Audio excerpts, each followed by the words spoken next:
Urea గురించి మండల ఆఫీసులో జరుగుతున్న సిచ్యువేషన్ 3-4 రోజుల నుంచి రైతులు ఊళ్ళ నుంచి వచ్చి పడిగాపులు కాస్తున్న పరిస్థితి ఏర్పడింది. ఈ సమస్యను మేము వెళుతుండగా ఈ కార్యక్రమం చూసి 3 రోజుల నుంచి ఏదో విధంగా వస్తాయనే ఉద్దేశంతో మేము ఆలోచించుకుంటూ కూర్చున్నాం.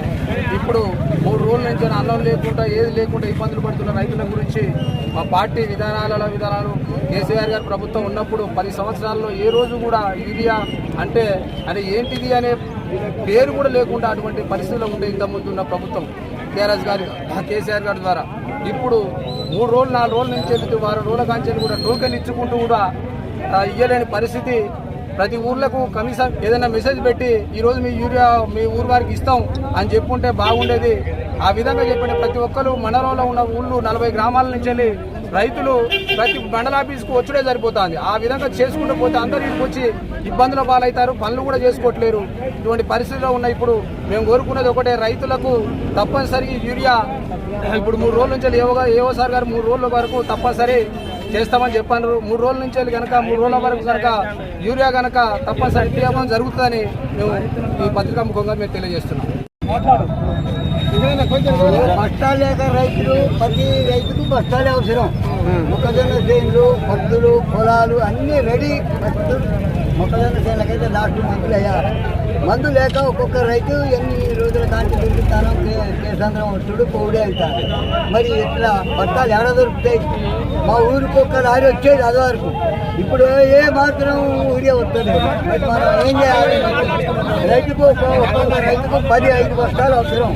మరి ఇప్పుడు దొరకకపోతే ఎట్లా? ఏం చేసి బతకాలి? ఇంటికి పోయి ఏం చేయాలి? చేనికై చూస్తానో ఇంటికి పోతాను. ఏముంది ఇంటికాడే ఉంది, ఊరియా లేదు. ఏం చేయాలి? దానికి వేయాలి. నాటు పెట్టి నెల దాటిపోయింది. మరి దానికి ఏం వేయాలి? ఊరేయాలి. 3 రోజుల కానించి యూరియా బస్తాలు ఇస్తా అని చెప్పి రైతులను క్యూలలో నిలబెట్టించి బాగా ఇబ్బంది పెట్టడం జరుగుతుంది.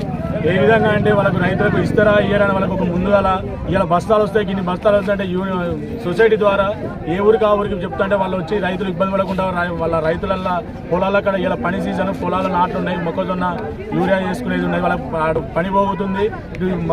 కేసీఆర్ వస్తే వాళ్ళకి యూరియా బస్తాలు కూడా దొరకట్లేవు. కేసీఆర్ గవర్నమెంట్ ఉన్నప్పుడు మనకు యూరియా అనేది ఎలాంటి కొరత లేకుండా ఎప్పుడంటే అప్పుడు ప్రతి ఊరికి ఒక లారీ, వారానికి ఒక లారీ పంపిస్తూ సొసైటీ బ్యాంకుల ద్వారా పంపించేది, ఎలాంటి ఇబ్బంది లేకుండా రైతులను చూసుకోవడం జరిగింది. ఈ విధంగా ఇప్పుడు కేసీఆర్ రేవంత్ రెడ్డి గవర్నమెంట్ వచ్చినాక చాలా ఇబ్బంది అవుతుంది. రైతులను పట్టించుకునే నాదులే లేదు. దేశానికి రైతు వెన్నెముక్క లాంటి వాడు. రైతునే ఇబ్బంది పెడితే అది ప్రభుత్వానికి కూడా మంచిది కాదు. ఇవాళ ధర్నా అనేది నిన్న చిన్న ఊళ్ళల్లో స్టార్ట్ అయింది. ఇవాళ మండల పరిస్థితుల్లో ఇలా జరిగిన 2000 మందిని మేము మా బాధ చూడలేక రైతు కోసం మేము టీఆర్ఎస్ పార్టీ నుంచి వచ్చి ఇలా ధర్నా చేయడం జరిగింది. ఇలా చిన్నగానే ధర్నా చేయడం జరిగింది. రేపటి నుంచి కనుక ఇవాళ ఏవోసారి వచ్చి 3 రోజుల రైతులకు యూరియా బస్తాలు అందజేస్తామని మాట ఇవ్వడం జరిగింది.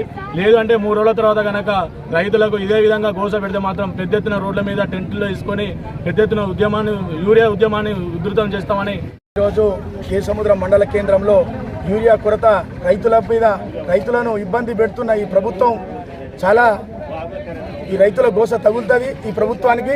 ఎందుకంటే రైతులు ఈ టైంలో మనం యూరియా కనుక ఇవ్వకపోతే రైతు నష్టపోతాడు. రైతు నష్టపోతే రాజ్యమే కూలిపోతుంది.